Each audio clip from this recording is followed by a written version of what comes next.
Hello and welcome to the MTG Scrapyard. It's a new series where we're going to be going through some old decks that I have. We're going to see if we want to either scrap them and take them apart or salvage them and upgrade them. And today we're going to start with Hapatra, Vizier of Poisons, aka the Flying Snake Jutsu. Hapatra is a 2-mana 2/2 legendary creature human cleric that reads, whenever Hapatra Vizier of Poisons deals combat damage to a player, you may put a -1/-1 counter on target creature. Whenever you put one or more -1 counter on a creature, create a 1/1 green snake creature token with Death Touch. Pretty simple. Alright, the strategy here is going to be to go wide, make a bunch of snakes. We're going to find ways to pump up our team. We're going to either send them through with the Death Touch, we're going to send them over the top with flying, and we're just going to overwhelm our opponents while controlling the board state, making sure that people do not attack us. Next, we're going to get into some stats and take a look at what is in this deck. Just a reminder, this is an old deck. It is very, very janky. There's a lot of stuff in here I would not play with now, but we want to see what we can do to make some changes and see if we want to keep this one alive. Alright, so for our -1 counters, we have 16 cards to help support that strategy.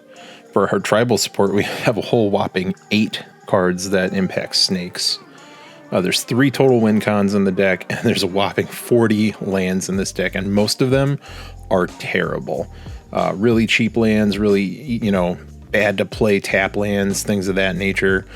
Pretty much whatever I had laying around at the time went into this deck. It was right when I got back into playing Commander after taking a long break, so there's a lot of work to be done here.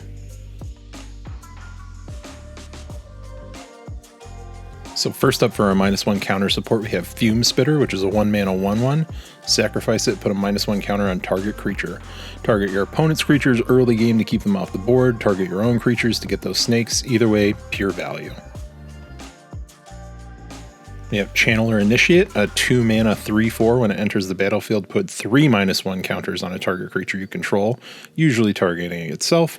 Tap, remove one of those -1 counters and add mana, so it also helps with your ramp. Plague Belcher, a 3-mana 5/4 with Menace. When it enters the battlefield, put 2 -1 counters on target creatures you control. Whenever another zombie you control dies, each opponent loses 1 life. We're really just playing this here for the minus counters. The zombie synergy isn't really here. Probably something we're going to scrap out of this deck, but it is some added value just in case this creature happens to die. Archfiend of Ifnir, it is a 5-mana flying demon, 5/4. Whenever you cycle or discard another card, put a -1 counter on each creature your opponents control with cycling 2. This card is really not a good fit in this deck. We're not really running a whole lot of cycle or discard outlets. It does get you a little bit of value in the off chance that that happens, but likely to go in the scrap pile. Lycanthrope, this is a reserved list oddity. This is a weird one. Felt it did some work in this deck. For each damage dealt to it, you put a -1 counter on it instead, and during your upkeep, remove one of those -1 counters. You can find some broken ways to abuse this, continue to add those counters, then remove them. And it's going to stick around a lot longer than your opponents think while generating value and creating you snakes. And we have another reserved list card here, Aberoth. This one's interesting. So it has a cumulative upkeep of placing a -1 counter on it, and it is a 9/9. It's a big beefy boy who's going to stick around. He's going to generate you value and get you a snake every upkeep. He's going to last for a while, and there's ways that you can abuse this as well to remove those counters and keep that value engine going. And we have Glistening Oil, which is an enchantment aura for 2 black mana. Enchant creature. Enchanted creature has Infect, and at the beginning of your upkeep, put a -1 counter on that enchanted creature. When Glistening Oil is put into a graveyard from the battlefield, return it to its owner's hand. A lot of utility here. Swing in with some of that Infect damage while also generating you snakes on your upkeep. Once again, you can find creative ways to abuse this and remove those counters and keep this going. Cartouche of Ambition is a 3-mana enchantment aura. Enchant creature you control. When it enters the battlefield, put a -1 counter on target creature, and your enchanted creature gets +1/+1 and lifelink. You can actually negate the -1 counter with the +1 on this on a creature that you control, effectively netting you a snake with no downside in the immediate, and that lifelink is going to be helpful as well. And we got another piece of old school tech, Thalon's Chant. It's an enchantment for 1 and 2 green. During your upkeep, pay a forest or sacrifice it. Whenever a player puts a swamp into play, Thalon's Chant deals 3 damage to him or her unless that player puts a -1 counter on a creature they control. So this is make your opponent make a choice. If they're running black, they can take the damage, or they can put that -1 counter on a creature and you get a snake, or do it to yourself and get the same value. And if we're running one, we might as well run the other. We got Turark's Chant for 1 and 2 black. This does the exact same thing, except you're paying a swamp on upkeep, and it's whenever a forest enters the battlefield. And we're also running a Virulent Wound. It is 1 black mana for an instant. Put a -1 counter on target creature. When that creature is put into a graveyard this turn, its controller gets a poison counter. This furthers the infect strategy and also allows you to continue to generate snakes at instant speed. 1 mana is pretty good. Not sure if this is going to live in the deck depending on where we go with poison counters and how things look after we tear this one down. Grim Affliction is 3 mana for an instant to put a -1 counter on target creature, then proliferate. Proliferate the other minus counters on creatures to continue that snake strategy. You can proliferate your infect counters or whatever counters you have on your creatures to continue to go wide and go tall. And we have Instill Infection. It is a 4 mana instant to put a -1 counter on target creature and draw a card. Very simple. And we are also running Black Sun Zenith. 2 black and X, put X -1 counters on each creature, then shuffle it back into its owner's library. This can get really explosive in this deck. It helps control the board state with smaller creatures. It really kind of cuts your threats off at the knees, so to speak, and it generates you tons and tons of snakes. Amazing card in this deck. And for our last piece of minus counter tech, we have Incremental Blight. Put a -1 counter on target creature, 2 -1 counters on another, and 3 on a third. This can do a lot of work here as well. You're going to get a bunch of snakes, you're going to control the board, hopefully kill some of your opponent's creatures, and put you in a really good spot.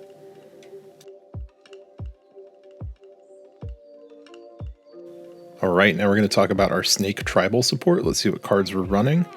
First off, we have Urza's Incubator. It allows you to pick a creature type when it enters the battlefield, snakes. Creature spells of the chosen type cost 2 less to cast. Now this is an expensive piece of tech in this deck that might not really be necessary. As we see, we don't have a ton of other snakes in the deck outside of the snakes we generate via tokens. So the value just probably isn't here unless we rebuild this from the ground up. Alright, we're going to have a similar story here with Door of Destinies. It's a 4 mana artifact. When it enters the battlefield, choose a creature type. Whenever you cast a spell of the chosen type, put a charge counter on it, and your whole team gets a +1/+1 for each charge counter on it that matches that type. Once again, not running a ton of other snakes. This isn't going to bring a ton of value. It's not going to pump our tokens the way that we want it to, unless we rebuild and add some additional snakes into this deck. And we are running Sachi, Daughter of Seshiro. She is a 4 mana 1/3 snake shaman. Other snakes you control get +0/+1, and shamans you control have tap to add 2 green mana to your mana pool. One of the few snakes in here, we got a couple other of the Kamigawa, early Kamigawa era snake creatures. This one's really just going to get you a little buff to keep those snakes alive a little bit longer. Alright, we have Sasuke, Son of Seshiro, 4 mana as well for a 3/4 snake warrior. Other snakes you control get +1/+0, and whenever a warrior you control deals combat damage to a creature, destroy that creature at the end of combat. Not a lot of synergy with the warrior subtype here, but this is really just to get a little bit of extra power on those snakes. And we have Seshiro, the Anointed. He is a 6 mana 3/4 snake monk.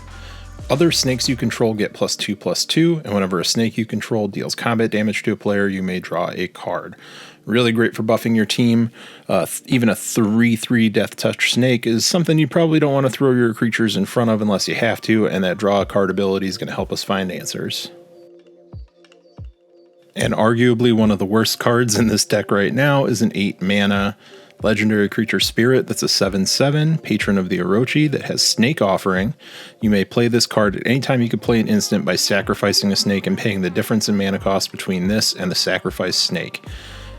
Well, we're not running a ton of snakes, and they're mostly tokens with 0 mana cost, so they're not going to help. Untapping all your forest and green creatures is really cool, but we're not really going to have a lot of synergy to make this one pop off, so I'm saying this one's going to the scrap heap. Now here's where some of the real jank stuff comes in, where it's very situational. If you get these cards, this is going to go really, really well for you. If you don't, it's bad. But Cover of Darkness is a 2-mana enchantment. As it comes into play, choose a creature type. Snakes. Creatures of the chosen type have fear. They can't be blocked except by artifact creatures and or black creatures. This is great if you can get this on the field and you have an army of snakes. You're likely not going to be getting blocked very much at all. And you're going to be able to swing through with lethal damage most of the time. Great card, once again, situational on making sure that you have this, or you can tutor for this or find this. This deck's not running any tutors in its current state, so it's very unlikely that you're going to find what you need at the right moment. That's something that we can work on later. And another fun piece of tech here, we got Conspiracy, which is a 5-mana enchantment. As it comes into play, choose a creature type. Creatures you control and creature cards in your graveyard, hand, and library are of the chosen type. I know we said we weren't running a lot of snakes in the base of this deck, but what if we could turn them all into snakes? Now we have the synergy that we need. Once again, it's very situational, and we're not really tutoring for these cards, but if you happen to get it in your hand and you can play it, it's going to make the game go great. Now we're going to talk about the win conditions of this deck. There's just a few, but they're fun. So first up, we have Eldrazi Monument. It's a 5-mana artifact. Creatures you control get +1/+1, have flying, and indestructible. At the beginning of your upkeep, sacrifice a creature. If you can't, sacrifice Eldrazi Monument. By the time you play this, you want to have a huge army of snakes ready to go. We're going to buff them up. They're going to be indestructible, and they're going to have flying, so they're going to be able to go over the top. This is great if you have that big army and you just want to swing out for lethal damage and hit multiple opponents. All right, next up for a pseudo win con is Sorin Markov. And the only thing we want to do with this is we want a -3. Target opponent's life total becomes 10. That's going to drain one of our opponents low enough that we're going to be able to swing through with either flying, the death touch, whatever it takes to get through to get that opponent out of the game. Typically, you want to save this for your last opponent, but it does have utility if you want to knock somebody out who's a threat, who's going to eliminate your board state. There's lots of fun things that you can do once you start the politics of whose life total is going to become 10. And last but not least, we have Triumph of the Hordes, which is one of my personal favorites. I know a lot of people do not like this card or this strategy, but it is so much fun. 4 mana for a sorcery. Until end of turn, creatures you control get +1/+1 and gain Trample and Infect. So this is going to allow you to swing through and go for lethal, hopefully on the entire board if you have a big enough army and you've set yourself up correctly.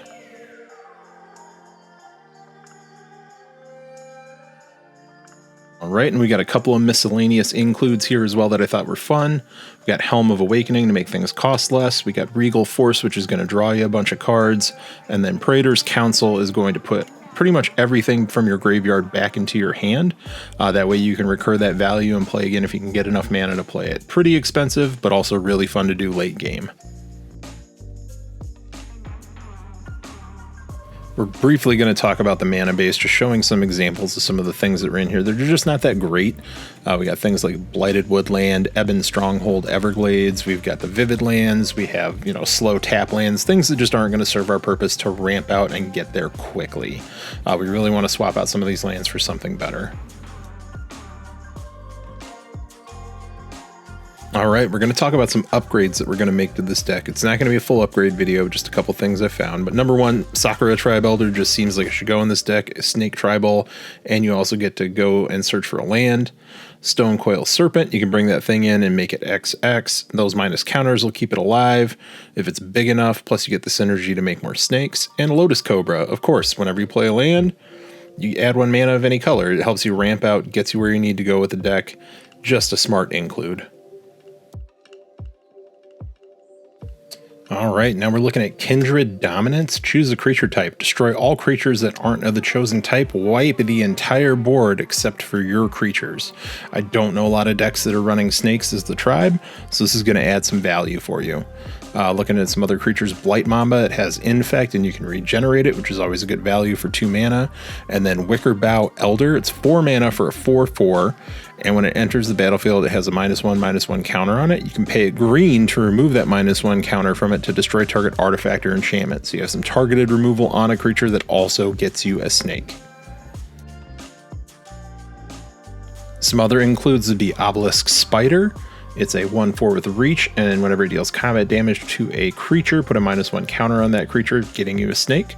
Whenever you put one or more -1 counters on a creature, each opponent loses a life and you gain a life. Ivy Lane Denizen and Devoted Druid. You have your infinite combo there where you can add a counter, remove a counter, continue that cycle over and over again. It's going to generate lots of value. It's not really snake tribal the way that I wanted to build the deck, but it is something that you can put in there for a value include, and it's really fun to do if you can pop it off.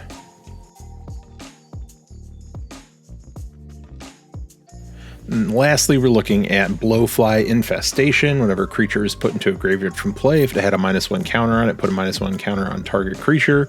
Once again, this just enables our snake strategy, make more snakes, keep pumping them out. And then we have Power Conduit, which is a 2-mana artifact.